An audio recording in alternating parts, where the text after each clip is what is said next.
to Hindsight, where you know better, you do better. Okay, Absolutely. we like to delve into historical evidence and historical acts to teach us about what we currently are going through.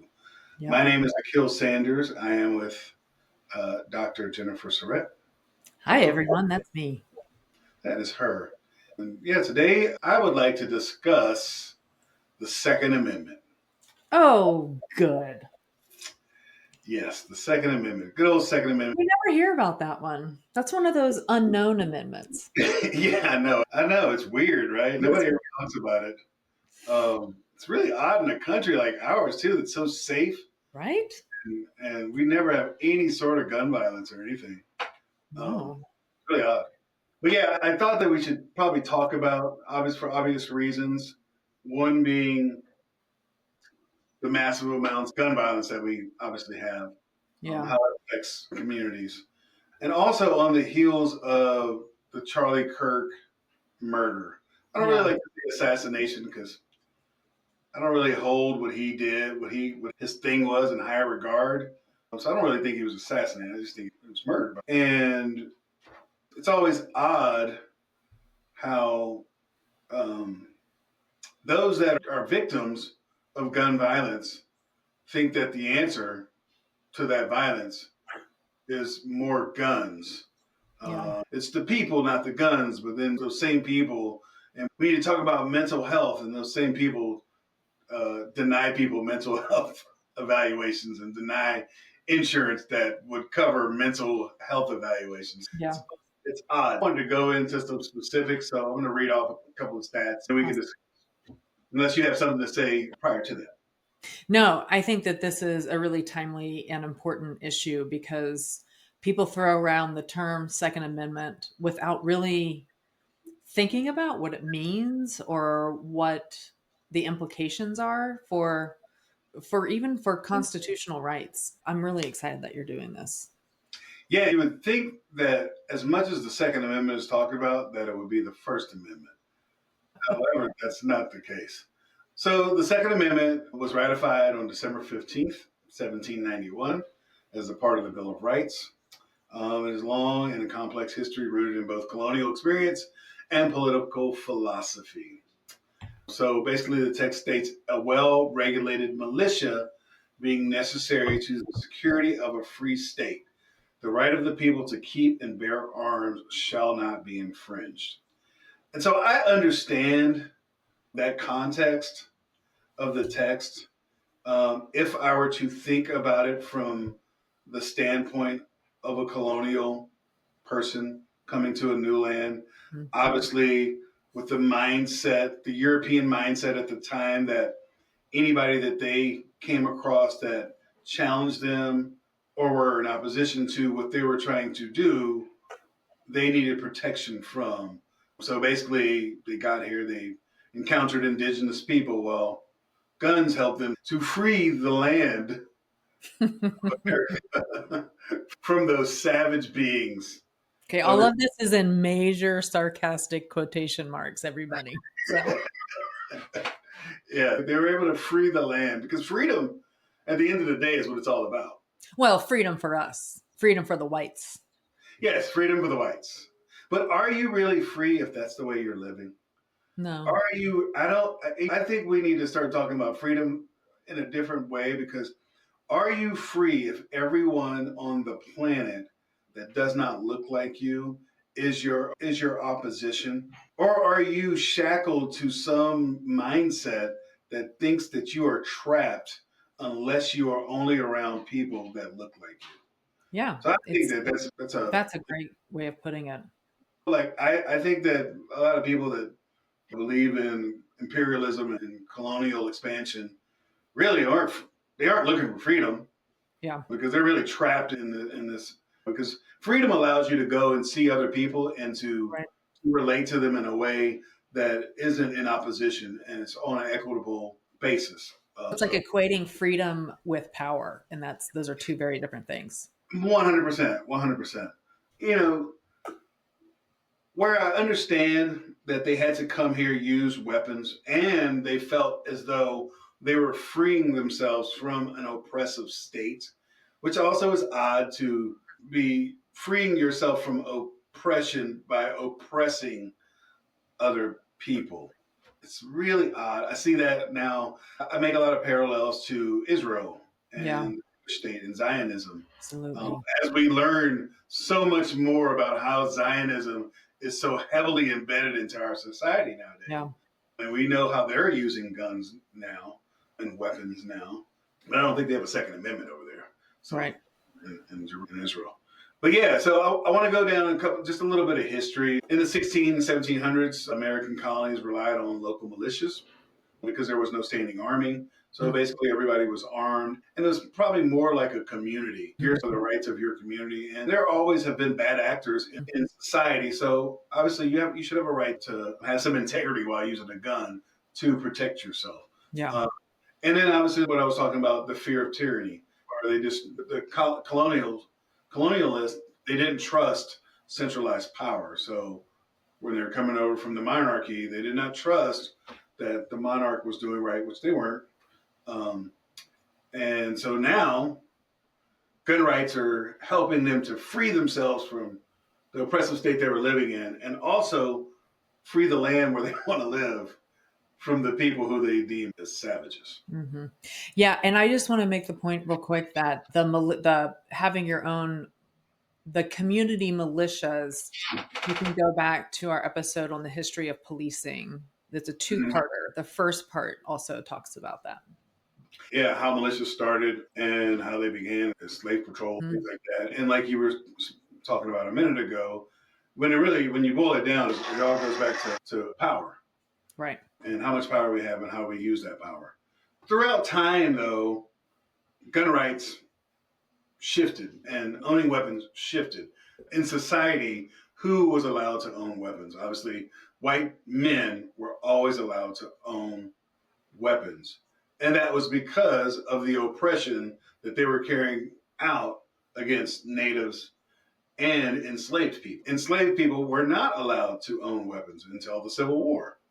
Um, and even after that, a lot of black people weren't allowed to own weapons after the Civil War was over, even though a lot of them did, because that was their only way to protect their own communities at that time during Reconstruction and post Reconstruction. So that kind of leads us up to today. From the Civil War until through the Civil Rights era, lots of gun violence happened. You have your Tulsas, you have hmm your Rosewoods, you have your Summer of 1919, which we've done a whole Yeah. episode on that. And what that did was they let government know that the Second Amendment, though it should be equitable in how it's applied, works against the status quo because when black people are allowed to have their guns, then they're allowed to have some sort of power, right? Because now Right. you can't just bum rush someone and take away their humanity because now they have a way to protect themselves. Yeah. And this was illustrated best in the 60s when the Black Panthers Yep. decided to stand on the California state capitol with weapons because they wanted to police the police. Now, back then, it's interesting because we have this wonderful, illustrious organization called the NRA, which has such righteous activities that they do. They really help community Yeah. They give back. They give back. give back. Just it's amazing It how really. much how much good they Yeah. do in the community for everyone. Oh my goodness, they're just talking about freedom. You know, talking about freedom. The NRA is it. It's the freest So of the freedoms.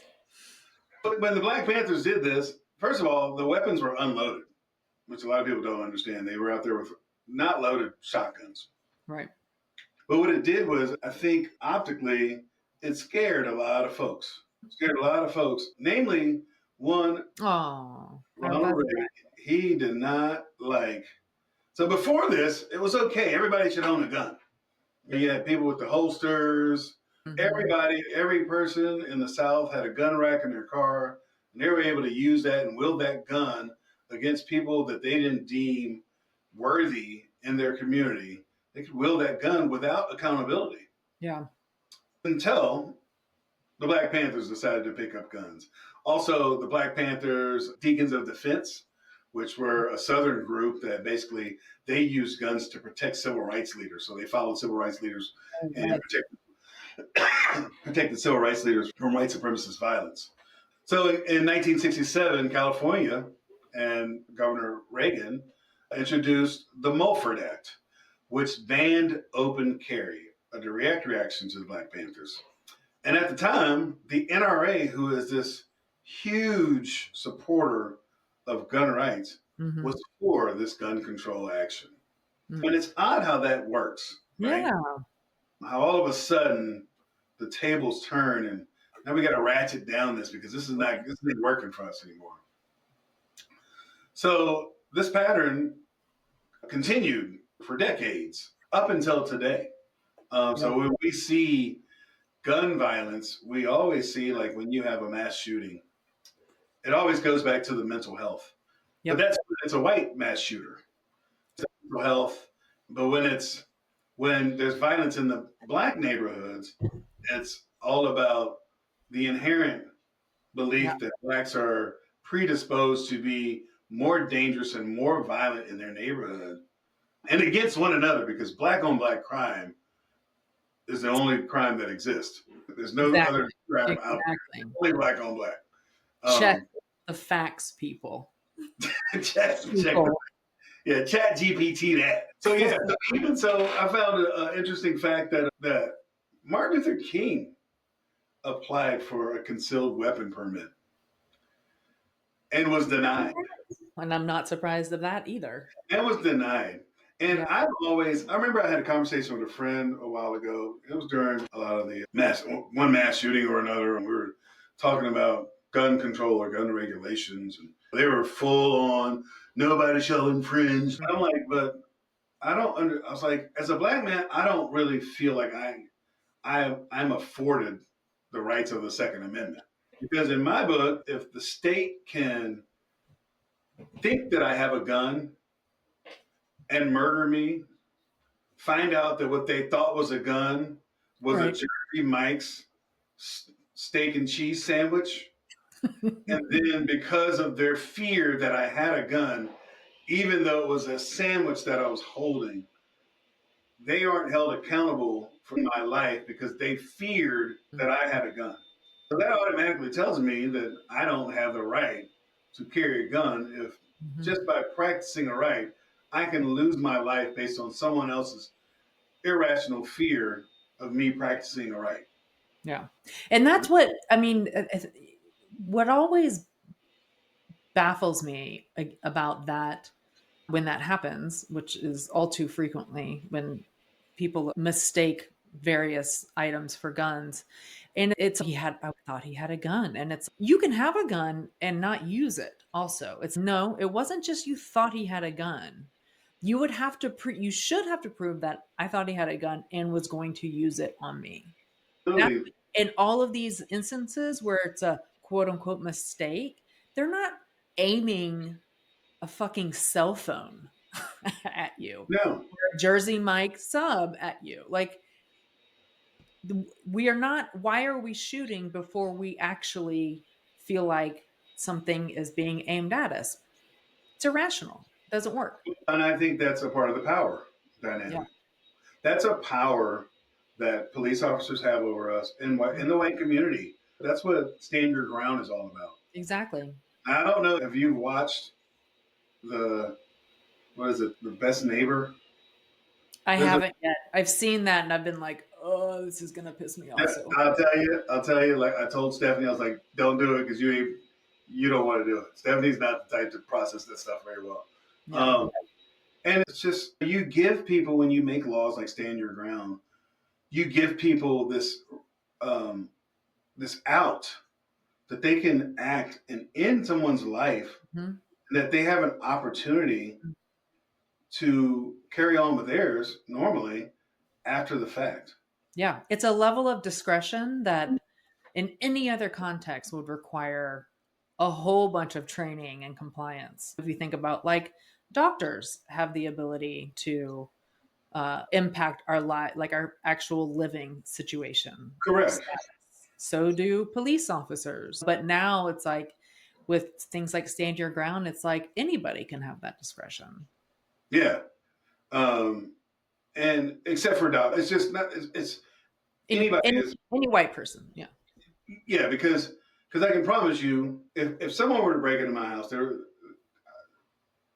were white, and I shot them on my porch, there Mm-hmm. would be a question of whether or not, and I might get locked up that day, Yep. and I'll probably stay locked up until they realize. First of all, I own the home because they would question that first and Yep. foremost. Yep. Secondly, do I have a right to own that gun? Yep. Third, what's the guidelines on how far a person has to get to break Mm-hmm. into someone's house? Like all of these questions would be asked. But if it was vice versa, Mm-hmm. that person would not go to jail. They would be left in their home. Yep. And we see it all too often. I'm All too always, often.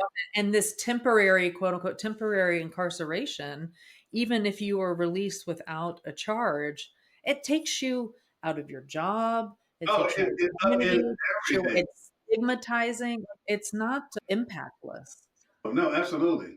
Because if you go to jail for a week and you have a job and you don't show up, it doesn't matter whether Exactly. you're guilty or not. They're going to fire you Yep. from the job. They don't Yep. care.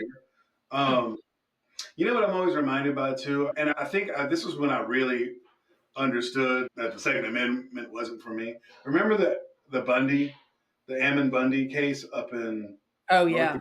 Yeah. where they were letting their cattle roam on federal land, and Mhm. they just felt like they had some inert right to let their, and then they came out and aimed their weapons, and there was like a standoff. And I remember Right. watching this. I'm like, why are they not shooting these people? Because I know for a fact they Right. shoot people with, they shoot children with toy guns. Yep. So why are they not shooting people that have long guns aimed at federal? And nothing came about of that. I think one of them ended up going to jail later on for something else. Oh yeah. No. They So were like, it's such a bizarre moment of complete disregard of what everybody says about the second, like the protections of the Second Amendment and the rights and the limitations, as well as a complete disregard of things like domestic terrorism. correct, correct. Um, and if it was really about tyranny, wouldn't all those people that own those guns and want to save themselves from the government, where are they today? Yeah, Where exactly. are they right now? Because if there was any more tyrannical U.S. government than right now, I don't know when it was. Yeah, yeah. I bet you they weren't at No Kings. Oh no, they definitely weren't. You know where they're probably going to end up though? At the SNAP benefit office really soon. Yeah, Because they're going exactly. to go up there with their guns, thinking they're about to get their stamps, and those stamps are going to be unavailable. Yeah. And your Alabamas and your Tennessees and your South Carolinas and your Mississippis and your Kentuckys And your fucking Dakotas. and your Dakotas and your Wyomings. Yep. So yeah, I think I don't know what the answer to gun rights is. Obviously, I think more gun regulation is better. I don't think that it's the people. I really hate that stupid argument about guns don't kill people, people kill people. No, people with guns kill people. Yeah. That's what it is. And they kill them very easily. They kill Right. children, they kill old people, they kill people in church, they kill people on the street, they kill people that they don't even know they're killing. They kill people every single day. All the People time. with guns. And so there needs to be accountability. I think that all guns should come with insurance, uh, Required training, prior training. which is updated annually or something. Absolutely. Just driving a car. Because people are like, oh, cars kill people every day. I'm like, yeah, that's why we regulate them. Yeah, exactly. That's why we have speed limits and stop signs and Yeah. stoplights and turning lanes. And that's why you get tickets. You get vehicular homicide. Mhm. All of those things. That's why you can't drive while drunk. There's no law against holding a gun while drinking. None. Dang. I guess that'd be called a GUI, gun under the Ooh, influence, gunning under the influence. a Maybe GUI. we, maybe we should introduce that into the legislation. Yeah, we're not in the right state for that. Yeah, I don't know. We look. Yeah, we might You be. never know. You never know. Tides may be changing. But yeah, I think that's really all I wanted to talk about. Yeah. Just the hypocrisy and the disparate application of the Second Amendment to society today, and for people to understand how that works and how we got here. This is a long history. There's probably more. There's a lot more that goes into the history of gun rights and the Second Amendment, but basically know that it is not applied properly, and purpose that is not applied properly. Yeah. It goes down to, and it ends in power. Yeah. Oh, absolutely. Absolutely. I think we could do multiple episodes on the NRA, their rise to power in the 70s and then onto into the Reagan administration. And the way they currently have a stronghold on our Congress right now is just How much money they donate to Congress? American. Yeah, it's totally un-American, and how they are very selective in the cases that they get behind. Yep. Yeah. And I think we also would be remiss if we don't at least mention that we have a very different cultural context now than when the Second Amendment was drafted and written. Well, absolutely. There The, were police forces when the Second Amendment was drafted. Mhm. The guns were very challenging to use. It was like this. It was like this. It was like, okay, I got a gun, get this other stuff, and let me pour it in there. Oh, wait, my bag fell. Let me get my little plunger thing. I got to plunge it all the way down, and then I got to make sure. They used to rip it off. Remember? They Yeah. rip it off and dump it in there. They would plunge it into the thing, and then they would get it up, and it was like super long. It was like, Yeah. And then it exploded in your face it exploded in your face. because you didn't clean it. Yeah, then you had to do it all over again. Yeah. Another thing, getting gunpowder in your mouth. I think we should have AI make a like hardcore rap video where they just have muskets. Ride through the street. Like In the street with muskets, putting the plunger in. they're about to do a drive-by, like going really slow. They're all plunging. Then they gotta try to figure it out how to get out. Everything else is the same. Still Everything with the modern cars and stuff. That is a great idea. We should definitely try to do That would be hysterical. I'm gonna work on that. Okay. I'm gonna work on it. If we do that, we will post it alongside this. Oh, absolutely. If we do not do that, but you would like to do that, please do let us know. That is so funny. That is really funny. There's one other thing that I wanted to talk about, and it escapes me right now. I'm really upset that it escapes me because I hate when I'm doing a podcast and I can't remember what the hell I want to talk about. What is your personal opinion about guns and weapons? I don't have a problem with people owning them. I think I have a problem with people not having. I think you should be able to have a gun in your home, and I own a gun. I don't see the purpose in having AR-15s. I don't see the purpose in having like guns that can massively kill people Right. instantly. And I understand why they exist, but I don't think that they belong in your common person's hands. Exactly. And I also think that people who allow them to get into mass shooters' hands ought to have consequences for that. What do you think about the argument about the Second Amendment that because it has this word militia, it actually isn't supposed to be used for personal weapons? No, I think that when they wrote it, they meant militias. Yeah. Militia is a specific thing. It's an organized group of people. It's not state sanctioned, but in a society, in a community, it's an organized group of people. Hey, we're a militia because we all share this plot of land and we're going to protect it by coming together and having roles of self-defense put in place. That makes sense to me. Having an AR-15 and being able to walk into a church and murder mass amounts of people in seconds doesn't make any sense. I have a 9mm. I very rarely shoot it because, first of all, I'm not an ammo sexual. I'm sorry. Go back, please. I need more. So I call people who love guns ammo sexuals.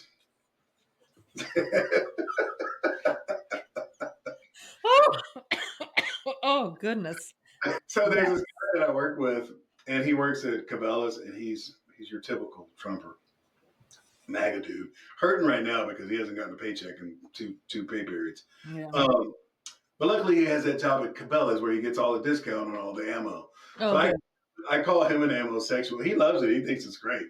I think it's degrading myself. That's why I call him. But since he loves it, I call it. That's how I Awesome. refer to him. He's an ammo sexual. All I mean, right. because they sell boxes and boxes of nothing but ammo. He's Yeah. probably got 3 or 4 different AR-15s. I don't know why. He's not an octopus. He can't shoot but one at a time. So I don't get it. I don't either. There are these like private citizens with just like 50 guns. I don't. It's why there's like more guns in America than people. It's a weird obsession to, and I don't understand the mindset. And I think a lot of these people do want an opportunity to kill a human being, and not be held accountable for it. Yeah, I agree. So I would recommend that they go after billionaires. Yeah, but they think they're going to be billionaires. they think one day they're going to be but that status, because it's black people and minorities and poor people who are taking things from them. So they have to protect themselves from the people who are poor. But does your chance of being a billionaire increase every time a billionaire is taken out? Am I right? I don't know. For the sake of those who are itching to kill human beings, I'm gonna say I'm right. I would think so too. Like it sounds plausible to me. Yeah. All right. Cool. Well, that's what goes back to this tyranny thing. So y'all are just gonna let everybody take your rights away. But not with that stockpile of weapons y'all got. Y'all just sitting on them. What are you waiting for? Yeah. What are you waiting for? Exactly. I don't get it. And you know what I was going to talk about when we were talking about the Constitution? You have these originalists that think the Constitution was written, and that it's a static document that was written and it should apply. And it's like you do realize that they have amendments and like ongoing amendments over time. So it's more of a living document. Yeah. So you being an originalist is amendments that we put in and taken out, like prohibition. Yeah, exactly. So it's really weird how they lean on this. I think they think it makes them seem intelligent. Yeah. Being an originalist, because you studied the original founders wanted, which the founders were fallible as well. That's a whole nother thing that we need to talk about. Like the founders were, and sometimes horrible human beings. Oh, absolutely. And let's not forget, there were, in addition to there being no people of color involved, there were no women involved. And so what if women had been involved in Constitution? We would have had something about maternal care. You would think, but who cares about maternal care?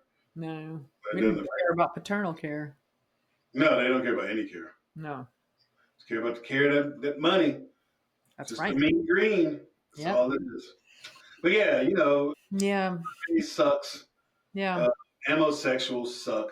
Amosexuals do suck. I love that term. I cannot wait to use it in some context and get the exact reaction I gave you, because that'll come up really quickly. So I say it like it gives me pleasure to say it every time. Yeah, I'm gonna put that in my vocabulary. Stat.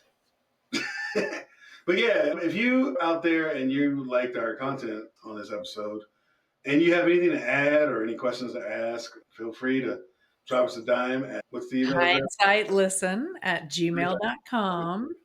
I was going to say listen hindsight@gmail.com, and I knew I was wrong. You're getting there. I'm getting there. I'm trying to condition myself. We also have, you can comment on YouTube. We've had a few comments on YouTube that I've responded to. We're also on Patreon. We don't have a paid membership on Patreon yet, but that is perhaps on the horizon. We could also do some Hindsight merch. We're just in the infant stages right now. Yeah. We're also on Spotify, Apple, Amazon, all of the good places. So find us, share us, encourage us, drop us a line. We'd appreciate it. Give us ideas on what we should talk about. Absolutely. We like talking. You could be the first, because nobody has given us an idea yet. Yes, please come through. Who's going to win? Who's going to win? All right. Thanks, Akil. This is important. and I'm really glad that you decided to talk about it. Yeah, I've been wanting to talk about it for a while, and I appreciate the opportunity to talk about it. And I think the conversations we have are always meaningful, Yeah. and hopefully they can help. They help us, and they help others as well. Yep. Absolutely. All right, y'all. See All you this. next time. See you next time.